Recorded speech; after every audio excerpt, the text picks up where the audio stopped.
어떻게 하면 우리는 신앙생활을 잘할 수 있을까요?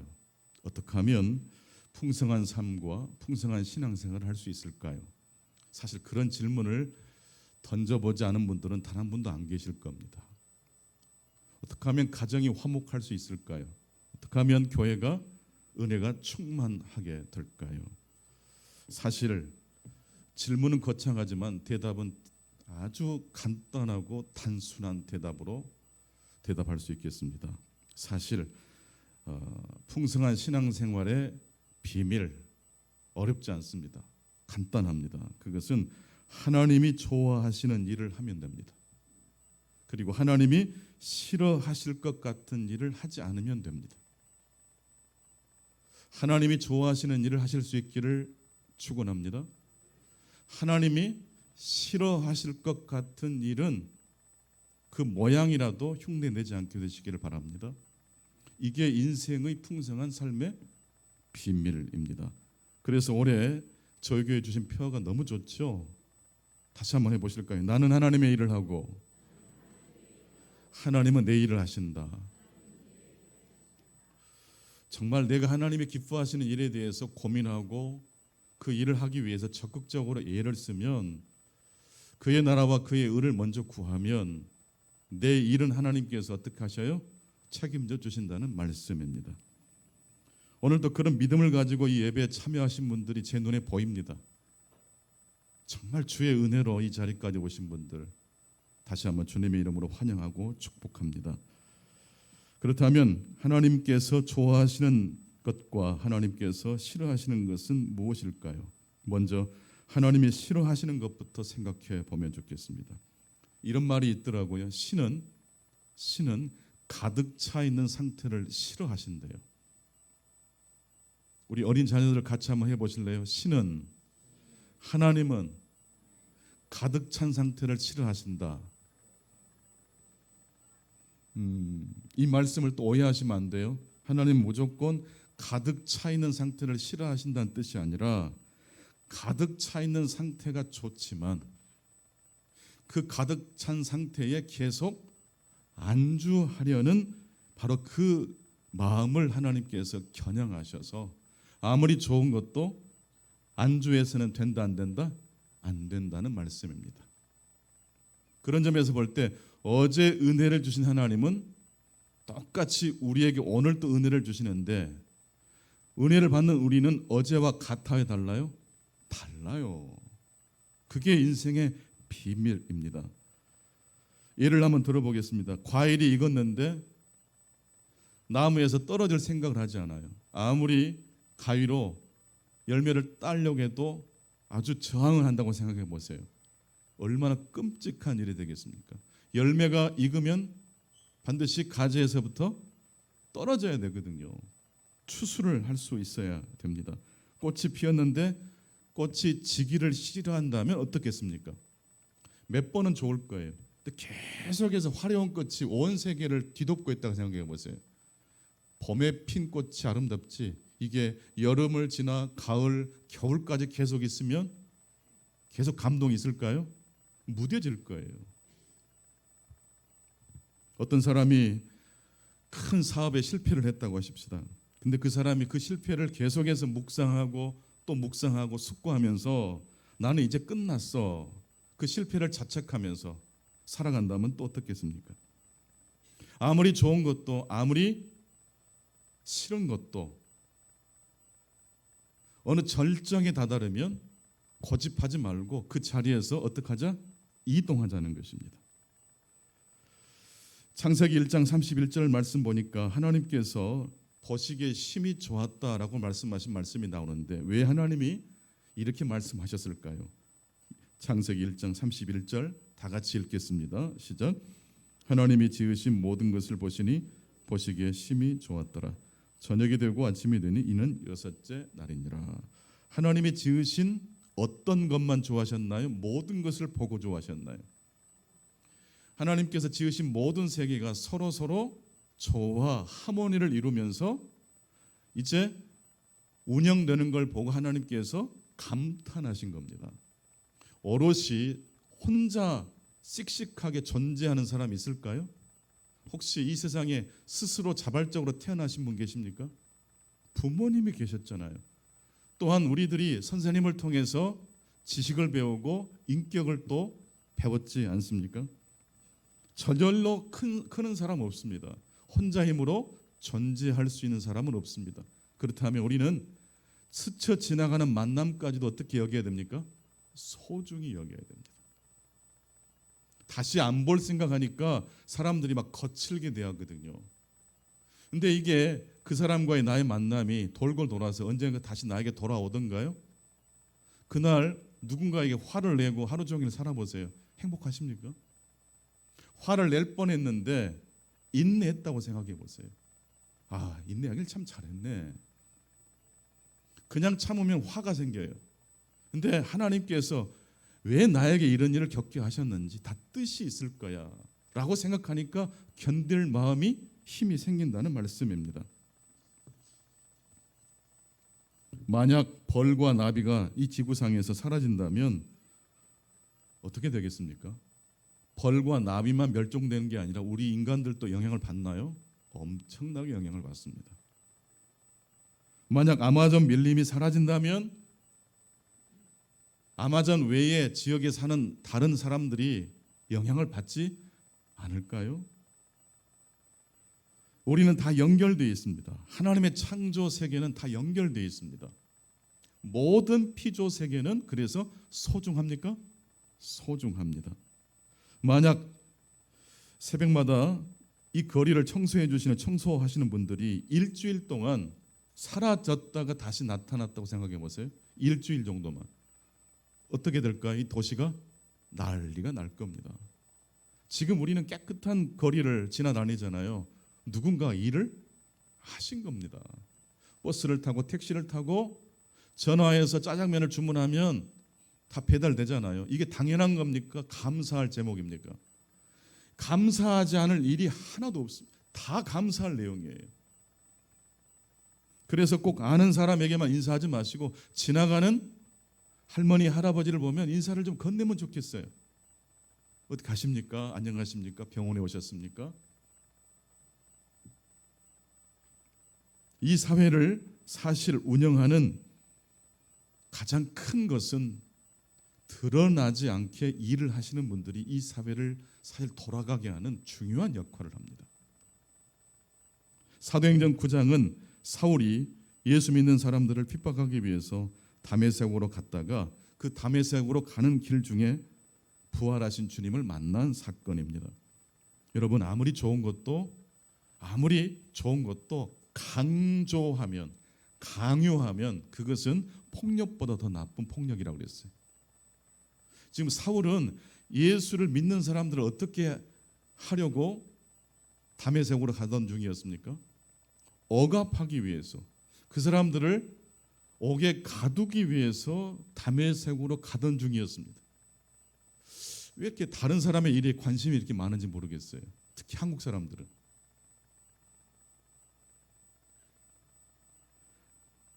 내 믿음과 신념을 넘어서서 내 믿음과 신념에 부합하지 않는 다른 사람들을 무력으로, 완력으로 제압하려고 했던 사람이 바로 사울입니다.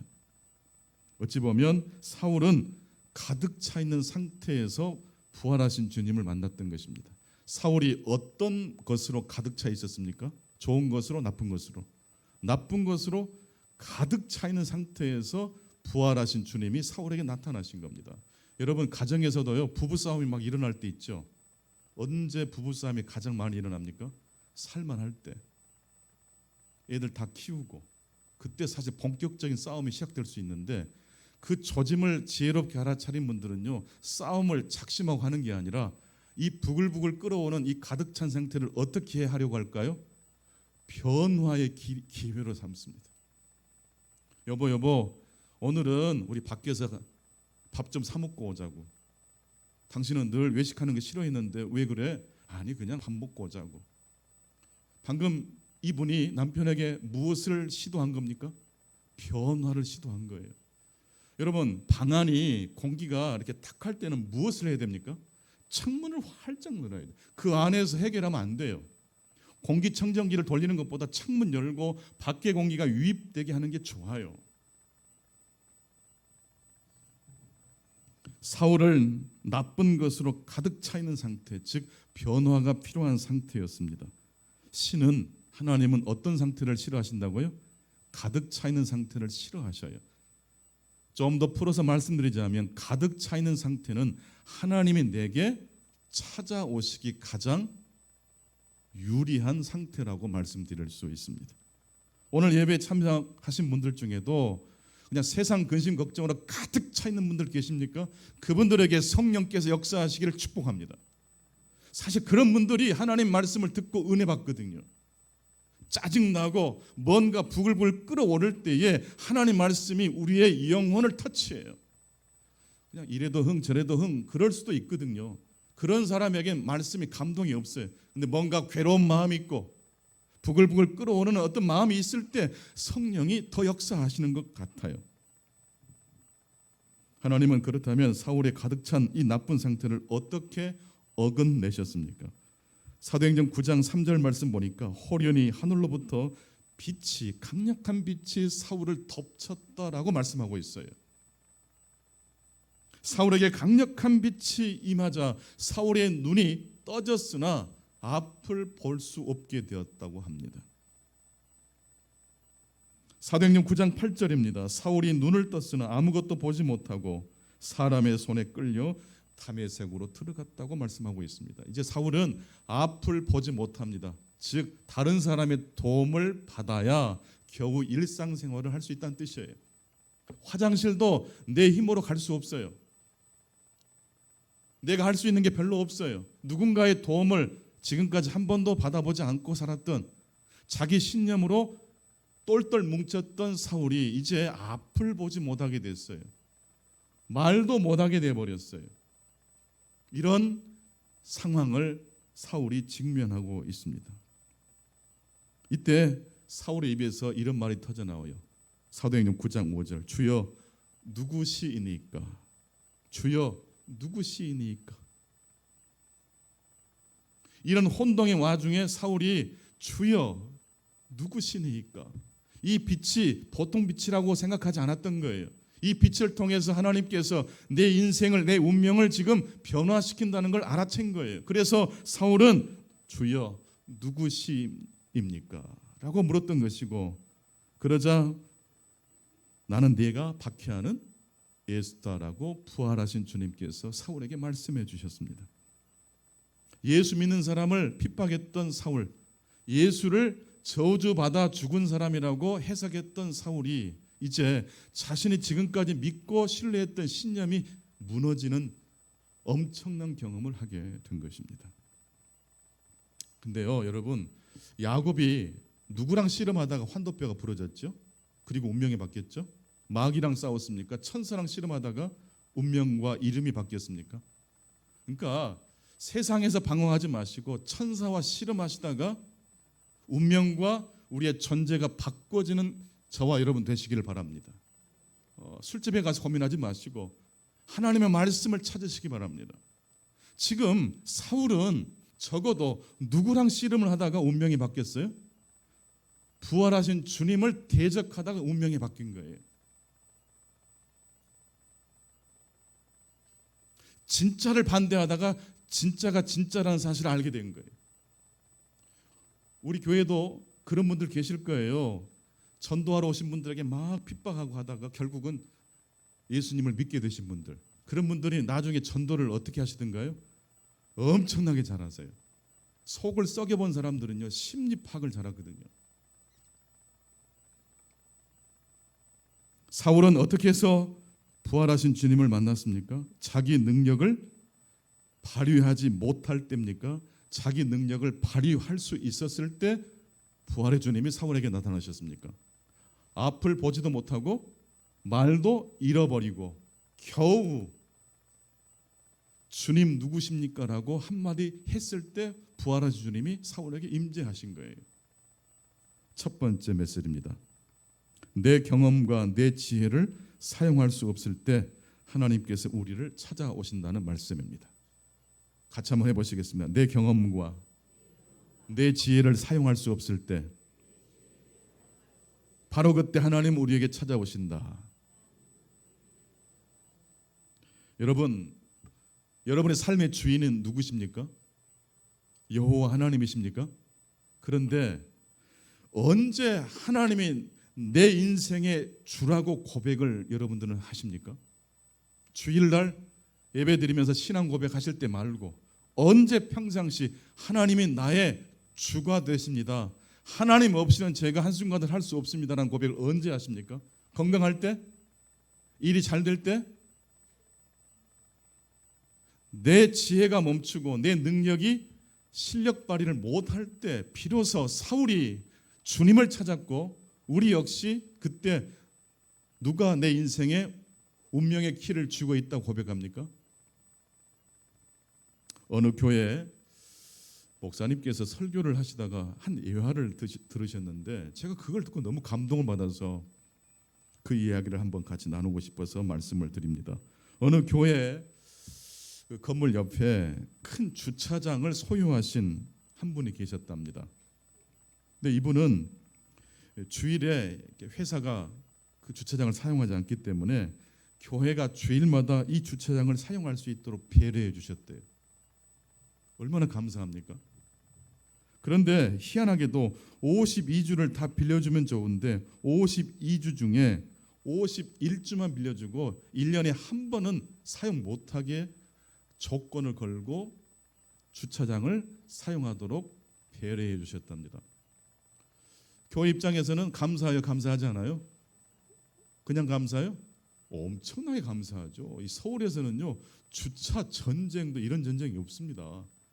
근데 공짜로 1년에 몇 번요? 51번, 51번을 무료로 이용할 수 있대요. 한 번만 불편하면 되잖아요. 근데 사람의 심리가 어떤가 보십시오. 그 한 주 주차장을 이용하지 못한 것 때문에 성도들이 감사했을까요? 불평했을까요?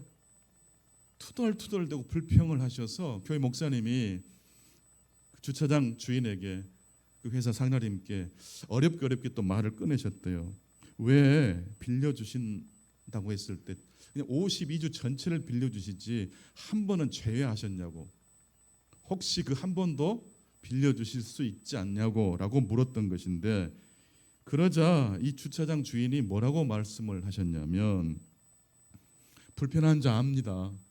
그 한 번 때문에. 근데요 목사님, 그 한 번 때문에 제가 그 주차장의 주인이라는 사실이 비로소 드러납니다. 그래야 제가 주인인지 알지요. 사람은요 배려받고 사랑받는 것이 계속되면 당연하게 생각합니까? 감사하게 생각합니까? 나중엔 당연을 넘어서 권리라고 생각해요. 그래서 조금만 서비스가 부족하면 막 난리를 치잖아요. 저는 성가대가 삑소리를 내도 절대 불평하지 않아요. 얼마나 수고하신지를 아니까. 52주를 다 주차장을 무료로 이용하면 시작했던 그 좋았던 마음이 점점 무너집니다. 그래서 가득 차게 돼요. 좋은 것으로 나쁜 것으로, 불평과 불만으로, 당연한 것으로. 그래서 이 사장님은 지혜로웠어요. 1년 내내 빌려주지 않고 한 번은 불편하도록. 여러분, 이 주차장 사장님을 이야기를 들으시면서 어떤 분 이야기가 또 연상되십니까? 하늘에 계신 우리 하나님 생각나지 않으세요? 왜 하나님은 365일 내내 우리 가정을 지켜주지 않으실까요? 물론 지켜주시는데 그냥 어떤 때는 막 힘들잖아요. 막 돈이 부족해서 여기저기 전화를 해야 될 때가 있고, 문제가 터지면 그 해결하기 위해서 발을 동동 구를 때가 있고, 또 그냥 내 목숨을 하나님이 진짜 쥐고 있다는 사실을 언제 느껴요? 응급실에 가셨을 때 아닙니까? 수술대에 올랐을 때 우리가 하나님께 뭐라고 기도합니까? 길게 기도합니까? 하나님 살려주십시오. 하나님께서 모든 걸 역사해 주십시오 라고 하지 않습니까? 즉 언제 우리가 하나님을 내 인생의 주인이라 고백합니까? 불편할 때입니다. 내 뜻대로 되지 않을 때입니다. 힘들 때입니다. 그럴 때 우리의 기도가 터지고 찬송이 터지는 줄로 믿습니다. 그래서 시편 기자는 고난도 요익이라고 말씀하고 있습니다. 내 마음대로 할 수 없을 때 하나님이 우리 가까이에 계십니다. 내 뜻대로 될 때도 하나님이 계시지만 내 뜻대로 되지 않을 때, 앞이 캄캄할 때, 말을 잃어버렸을 때 하나님이 우리의 하나님으로 내 곁에 계신다는 말씀입니다. 두 번째 말씀입니다. 그렇게 해서 사울이 변화됐는데 사울의 변화는 하나님과 사울 사이의 1대1의 변화로 그친 게 아니라 사실은 그 뒤로도 수많은 사람들의 도움을 통해서 사울이 교회 공동체의 형제로 용납이 되었고, 특별히 다메섹 공동체 제자들로부터 용납을 받았을 뿐만 아니라 초대교회 중심은 어디였죠? 예루살렘 교회잖아요. 예루살렘 교회 12사도와 회심한 사울은 교제하고 싶었어요. 근데 사울이 원래 어떤 사람이었어요? 예루살렘을 출발할 때 예수 믿는 사람을 때려 잡으려고 출발한 사람 아닙니까? 그랬던 그가 부활의 주님을 만나 180도 변화됐어요. 분명히 변화됐어요. 그런데 사도들 입장에서 볼 때 이 변화가 진짜 변한 것인지 의심해요? 의심하지 않아요? 여러분 같으면 의심하지 않으시겠어요? 당연히 의심하잖아요. 그렇게 사도 바울이 예루살렘 사도들에게 형제로 용납받기까지 굉장히 어려운 과정이 있었다는 걸 유추할 수 있어요. 이때 등장한 사람이 있어요. 바로 바나바입니다. 사울이 내가 변화됐어요, 제가 하나님 만났어요, 제가 부활의 주님을 만났어요 아무리 외쳐도 12사도는 인정할 가능성이 별로 없어요. 근데 바나바 어떤 사람입니까? 자기의 전 재산을 초대교회 공동체에 바쳤던, 그리고도 잘난 척하지 않았던, 많은 사람들로부터 존경을 받았던 바나바가 사울의 회심이 진짜입니다. 그가 다메섹에서 회심한 이후에 3년 정도 아라비아 광야와 다메섹을 오고 가면서 그리스도의 복음을 증거했습니다. 그것 때문에 고난도 겪었습니다. 이 이야기를 누가 해줬어요? 바나바가 해준 거예요. 사울의 운명을 바꾼 것은 하나님이시지만 더 구체적으로 들어가면 사울은 누구 때문에 운명이 바뀐 거예요? 바나바 때문이에요. 그리고 사울의 머리 위에 안수해서 기도해서 낫게 해준 사람이 있었죠. 누굽니까? 아나니아였어요. 처음에 아나니아는 성령께서 사울을 찾아가서 안수해라 했을 때 오케이 하지 않았어요. 12사도와 똑같은 반응이에요.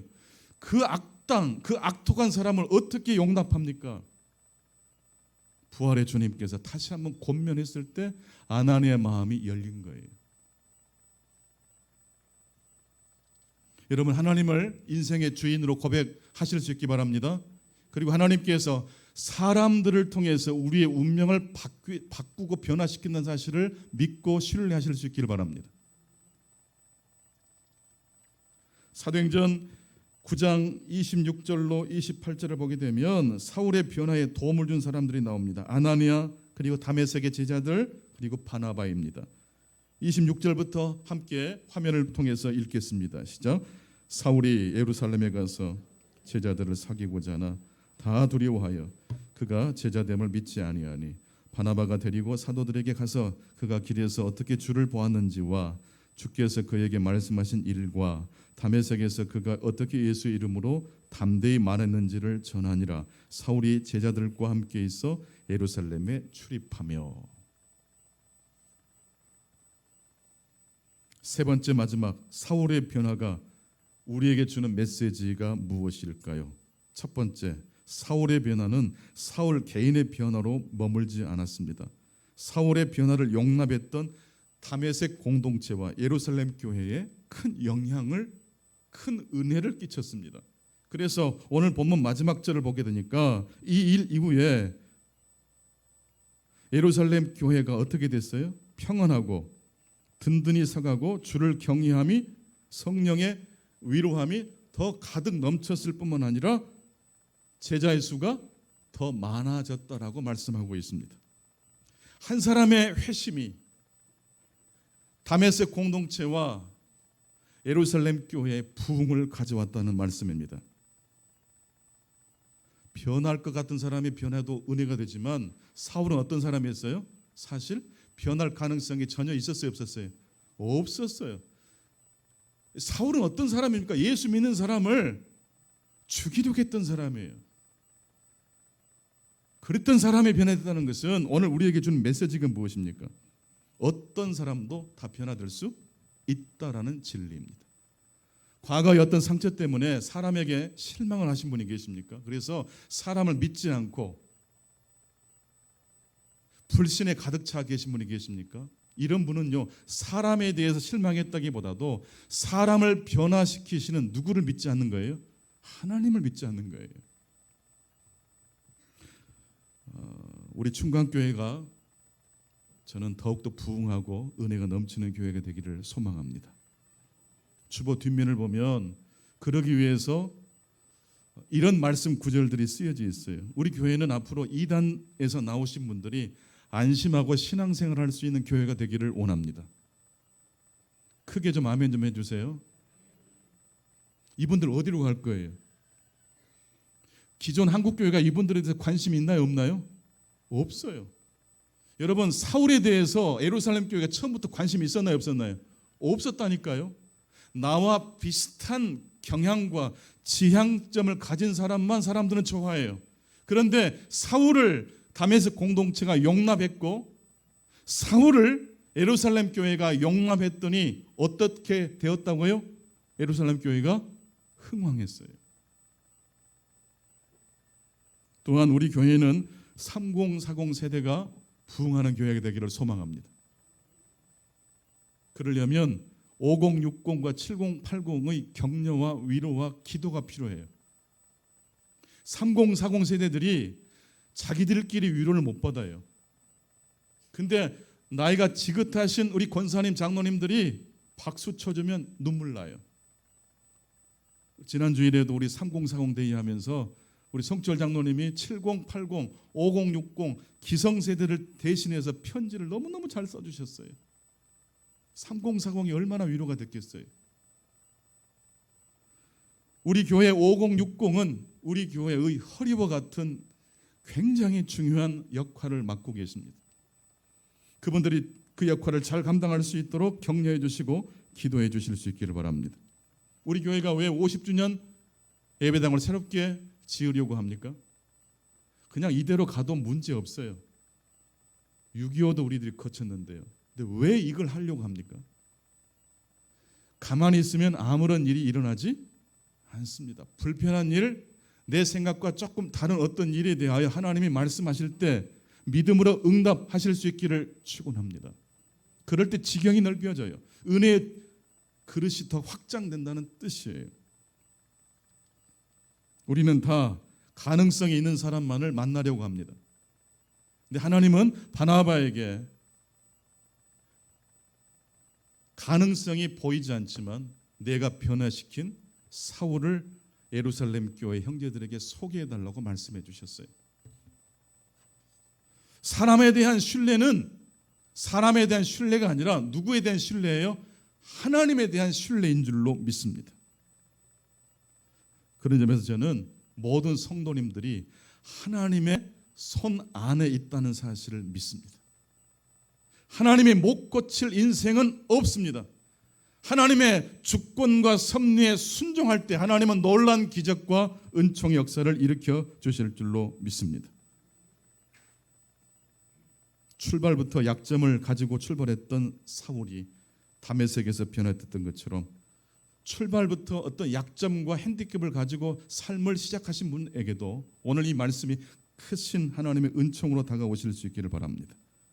말씀을 맺겠습니다. 하나님은 이 세상을 다스리시고 주관하신 하나님이십니다. 보시기에 심히 좋았더라. 하늘과 땅이 조화를 이루고 땅 위의 식물들과 각종 동물들이 조화를 이룹니다. 여러분, 보통 우리는 돼지를 어떻게 오해합니까? 돼지처럼 먹으면 안 되라고 하죠. 돼지는요, 과식하는 법이 없답니다. 사람은요, 배탈 나요. 더 드시다가 동물의 세계가 굉장히 잔인한 것 같지만요, 사자가 토끼와 사슴을 사냥할 때 먹을 것만 먹습니까? 내일 모레 먹을 것까지 사냥합니까? 절대로 과소비하지 않습니다. 잔인해 보이는 것 같아도 사자가 사슴을 적당하게 잡숴 주셔야지만이 사슴 개체수가 조절돼서 이 살림이 황폐화되지 않아요. 하나님이 만드신 모든 피조 세계는 하나님의 조화와 질서 속에 순응하고 있어요. 단 어떤 존재가 지금 하나님의 이 질서와 조화, 하모니에 불순종하고 있어요? 인간들입니다. 인간들. 그래서 우리 인간들은요, 그냥 교회 와서 여러분 다른 기도하지 마세요. 회개 기도하세요. 하나님, 제 욕심을 제가 버리지 못해서 이 시간 회개합니다. 욕심을 회개하세요. 탐욕을 회개하세요. 내가 할 수 있는 것을 더 개발하려고 더 욕심을 내는 것에 하나님의 진노가 임할 수 있어요. 왜 여러분의 가정에 힘들고 어려운 일을 하나님이 만나게 하실까요? 그 멈춤과 정지를 통해서 하나님이 어떤 분이신지를 알게 해주시는 거예요. 남편을 통해서, 아내를 통해서, 자녀들을 통해서. 오늘 말씀을 정리하겠습니다. 첫 번째, 내 경험과 내 지혜를 사용할 수 없을 때, 이때 누가 찾아오신다고요? 하나님이 찾아오십니다. 두 번째, 사울의 변화를 위해서 하나님은 아나니아와 바나바를 그리고 여러 제자들을 사용하셨던 것처럼, 여러분 자녀가 잘 되기를 원하십니까? 여러분 자녀의 친구들을 위해서 꼭 기도하세요. 여러분 자녀의 주변 사람들이 못된 마음 먹으면 여러분 자녀가 잘 될 수 없어요. 여러분의 기도의 지경이 어디 그냥 작은 옹기 그릇처럼 좁으면 안 돼요. 넓히고 확장되실 수 있기 바랍니다. 맹수의 의미가 바로 그런 의미예요. 내 떡을 물 위에 던져라.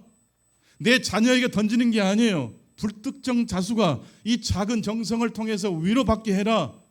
근데 그게 그 사람을 거쳐서 돌고 돌아서 결국 누구에게 와요? 우리 가정에, 나에게 와요. 사울의 변화가 주는 메시지가 무엇입니까? 절대로 변화 가능성이 없는 사람도 변화될 수 있다 없다? 있다라는 거예요. 절대로 포기하지 마세요. 절대로 실망하되 아예 하나님이 없는 것처럼 실망과 좌절을 하시지 않기를 바랍니다. 절망의 자리에서 창조주 하나님을 기억하시고, 가득 차 있는 상태는 변화가 필요한 상태라고 생각하시고, 여러분의 가정, 부부관계도 왜 다툼과 갈등이 일어나겠어요? 잘 캐치하세요. 그걸 해결하려고 하지 마시고 변화의 방향으로 물꼬를 터 나가실 수 있기를 축원합니다. 기도하겠습니다. 청년 사울의 변화를 통해서 오늘 이 시간 이 예배에 참여한 우리들에게 말씀하신 하나님 감사합니다. 하나님의 변화와 섭리하에 저희들이 오늘 또 살아갑니다.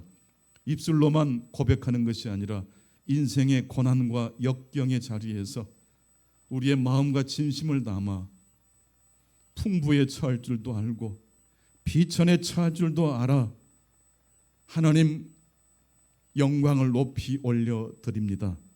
바울과 같이 저희들도 고백할 수 있도록 도와주옵소서. 예수 그리스도 이름으로 기도하옵나이다. 아멘. 다 같이 일어나셔.